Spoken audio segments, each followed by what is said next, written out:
Hey guys, welcome back to the shop. What you're looking at here is Eric's F-head engine. Now I had rebuilt this engine. I didn't show too much of it, but I rebuilt this engine and they took it back and they fired it up.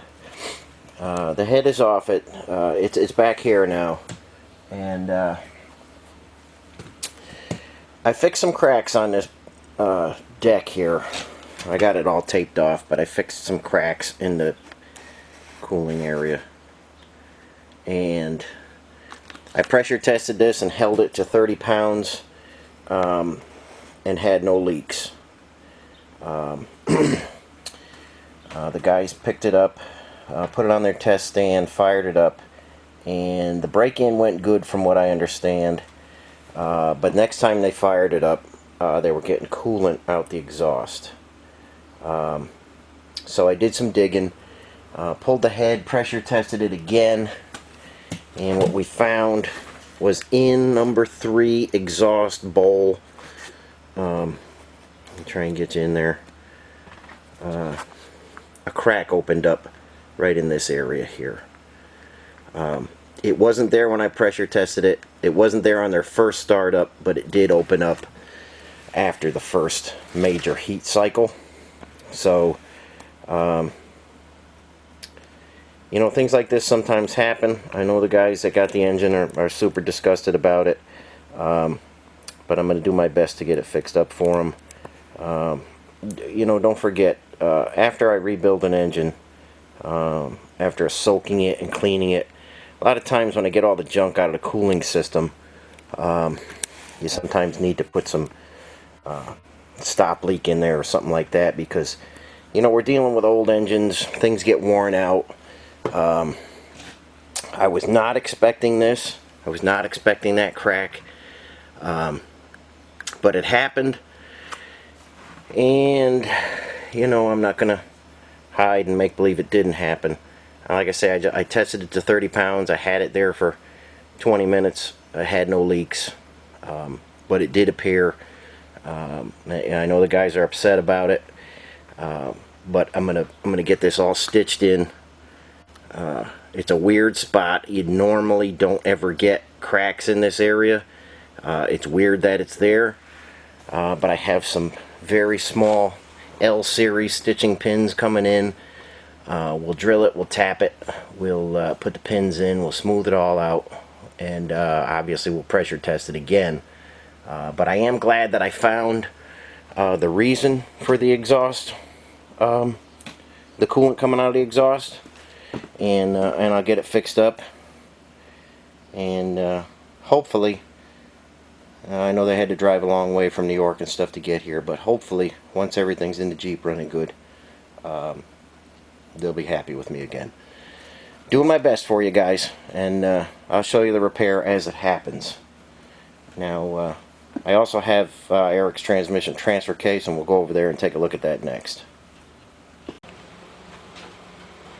Okay, this is the case that they brought me that was attached to a transfer case. That's an early side shift T90 that's plugged up. And the transmission wasn't too terrible. They did rebuild. They put some new bearings in there, some new blocking rings, things like that. I did not like second gear, but they brought me a new old stock second gear. Some of their stuff, they brought me some stuff, it didn't fit. We've got the wrong cluster. And let's go around here.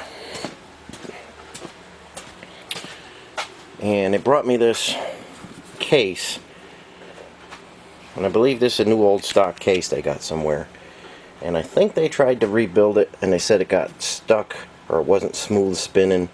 It's completely rebuilt now. I got their second gear that they brought me in, and I got a new shaft down the bottom, a new reverse idler shaft. It came together very nice. The case is good. I suspect they had a junky small parts kit when they tried to rebuild that. I'm not sure, but with good USA made parts. That is finished and ready to go. Transfer case has, see that nut on there, it has the advanced adapters, 1.25" kit, Timken bearings on the intermediate gear, and that's silky smooth. I've got the end play adjusted, so this is coming together very nice as well. But they were complaining of a noise, a real bad whining noise. When they go down the street, people would stop and stare because it was that loud. So let me go over and show you what the problem was there. Okay, this is the intermediate shaft I took out of there. I don't know if you can see that, but these are actually, the needle bearings have dug into there, and it's very, very, very rough there. I don't know if you can pick that up in the camera, but you slide your finger over that and there's a bunch of ridges. And most of people's transfer case noise comes from the intermediate shaft. Hope you can see that. That is completely, I mean, the roller bearings are just pressed right in there. It just took a beating. So that sounds, well, they know what it sounds like because they were driving and hearing it, but that sounds horrible when that is when that intermediate gear is spinning. So this is why we upgrade to the Timken setup. It's much quieter. And they were also complaining of their speedometer would come and go. Here's the speedometer gear. I did find it was in backwards in the transfer case, but it's terribly worn in this area here. So I had another used one that I stuck in there for him. Other than that, things came together pretty good. The drum was in horrible shape. I turned that yesterday. It had a big hollow in the center. This will actually work now. And this is the stuff, you get rid of all this stuff here. You get rid of your thrust washers and all your needle bearings. Even when you buy the hardened shaft, there's companies out there selling the hardened shaft. Over time it'll still get like that. You know, if you don't drive it, you know, every day or something. These guys drive this Jeep. I think he takes it back and forth to work. So obviously we're not going to put this type of setup back in there. But if you're just an occasional driver, it's not bad. This isn't a bad setup if you're an occasional driver and you have the right lube in there. We're going to go take a look at some thrust washers, and I'll show you what I mean about the correct lube. Okay, here's the transmission thrust washers out of Eric's T90. See how scored up they are already? I don't think this had a lot of time on it, but I mean, I can really catch my fingernail on these. These are just on their way to badness, just wearing right out. And I don't know exactly what they had in for lube, but I'm imagining it wasn't the correct lube. I'm going to show you another one that came out of a T90 with 80-90, you know, hypoid gear oil in it.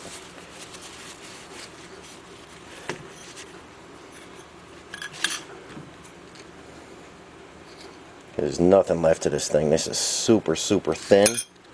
It is scored up beyond belief. And not only did it ruin the thrust washer, but this wore so bad, it wore into the front of the case, and now the case is ruined as well. It's just eaten away. It's half the thickness it should be. It's completely eaten away, and it's in bad shape. And I get a lot of grief about, you know, selling the proper lube, and everybody's like, oh, I run 80-90 on my stuff, and that's okay to do if you don't mind things getting eaten up in there. Remember, I do have all the correct lubes for these early Willys Jeeps and other early vehicles, Ford, Chevys, Studebakers, whatever you got. I have the correct lube for it, and it will not attack yellow metal. So you could either go with something like that in a bad case. You can see I got a couple of cases there because this case out here was eaten almost 100 thousandths were eating off the cast iron case, so I can't use that because it'll just, the cluster gears will shuck around in there. So, just a heads up, if you want a long life transmission transfer case, put the correct stuff in there. Put something that won't harm yellow metal. So, Eric's stuff is on the way. Transfer case will be done shortly. Transmission's done. I'll put the two of those together. Put in a gallon of lube for these guys so when they get in the chassis they can lube it properly. I'll get the engine taken care of for them, and hopefully they're still not grouchy with me. Things happen on these old engines, you know. It's not like I'm putting together LS Corvette engines or something where brand new castings and brand new crankshafts. You know, sometimes, you know, things just go bad on these engines. That's why I usually like to start them myself. A lot of guys think I'm crazy for not starting them and just shipping them and letting the customer start it. You know, I trust that people can start their engines, and I don't think those guys did anything wrong at all. They really went the distance. They got a pressure oiler. They did it right. I didn't see it coming. They didn't see it coming. So hopefully we can meet on middle ground and be happy about it. So I will show the crack fix as it happens, and let's now walk over to another disaster and take a look at Hal's engine. Okay guys, I was able to get the head off here. Try and get some light. You can see what I found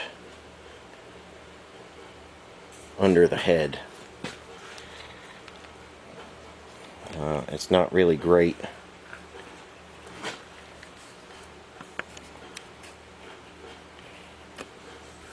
I have the cylinders. Cylinder number 4, that piston I don't believe is stuck because the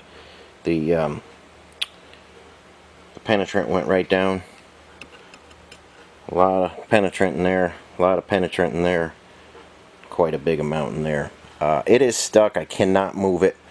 We're going to try. I mean, I doubt those valves are going to move. That one's stuck. I'm going to try carefully, piece by piece, taking this engine apart. It is in very rough shape, but amazingly, the distributor came out. You never know what you're going to find on these. We'll get this apart. I'm going to go for the front cover, and we'll take the side cover off, see if we can get the valve springs and valves popped out of there, and then we'll just continue to work on the pistons. We'll tap them and try and get the crank to move, but it's not in great shape right now, but I'm going to get after it.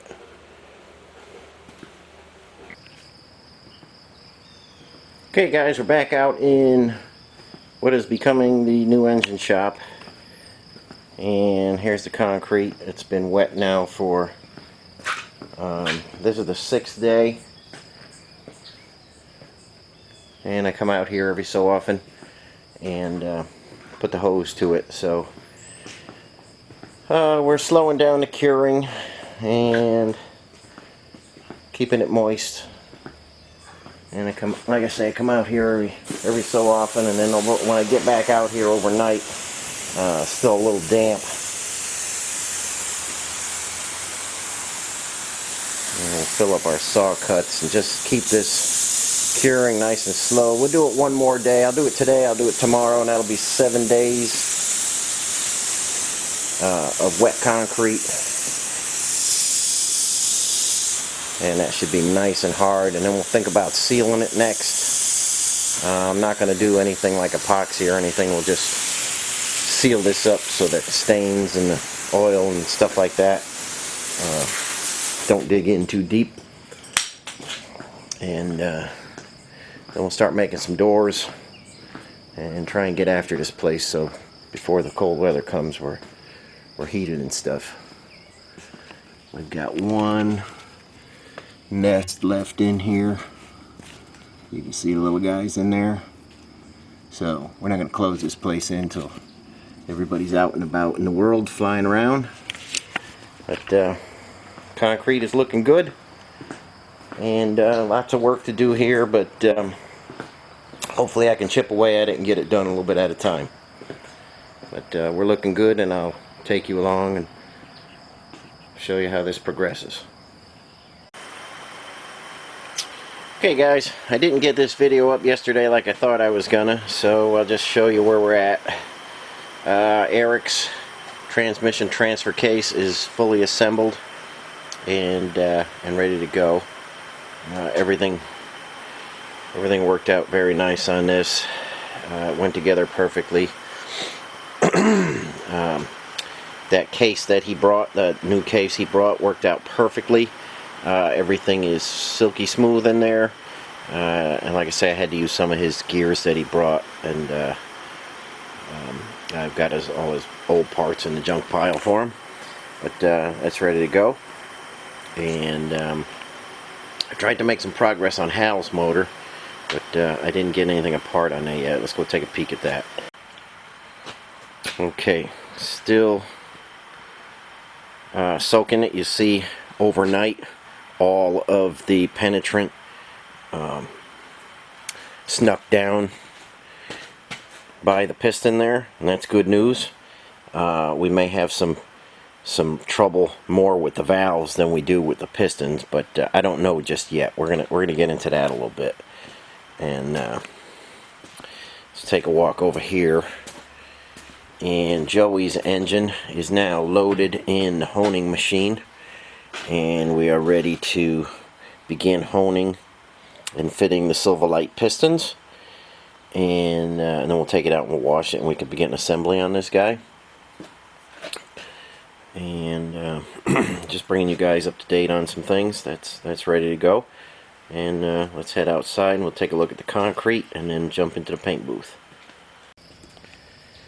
Okay, here we are. This is the 8th day of letting the concrete cure.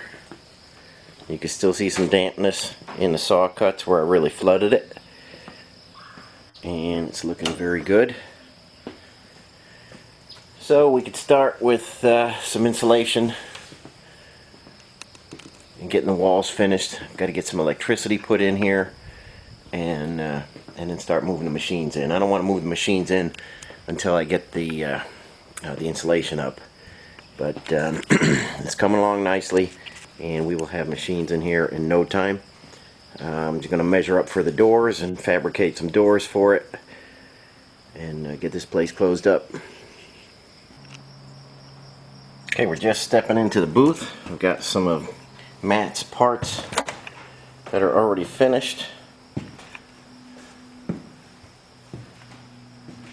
There's his fenders. Here is the body tub with all the epoxy primer on it. We still got to fair in these Jeep stamps with a little bit of filler. The hood came out very nice. We got the spot welds we'll leave, but there's a few pits in there we'll take care of. A couple tiny little dents we'll take care of. But there it is. We are ready to do some filler work on the fenders and begin priming and sanding in preparation for the finished color. So everything laid down very nice. And the first coat being epoxy primer. This will last forever. You won't have to worry about this blowing off the Jeep when you're going down the road like that Filipino primer that was on there. This is stuck, and it will stay stuck for many years. And like I say, the fenders are a little wrinkly. You know, you just don't see that sometimes when the paint's on, but they're super solid. As far as rust, there's nothing going on there. We'll just straighten out some of those dents, give it a light coat of filler, and begin priming. So things are coming along. Just some updates on some projects, so you guys can see what's happening with your stuff. So I'm going to end this one here, and when I get the pins in for Eric's motor, I will show you how I get into the valve bowl, drill it, tap it, pin it, and pressure test it again. So I'm not exactly sure when that stuff is coming. I get that stuff out of California right from Lock and Stitch, so I'm not sure how fast it's going to get here, but it is shipped, so hopefully the end of this week or early next week we'll be stitching the block up. Okay, as usual, thanks for watching, and I'll catch you on the next one.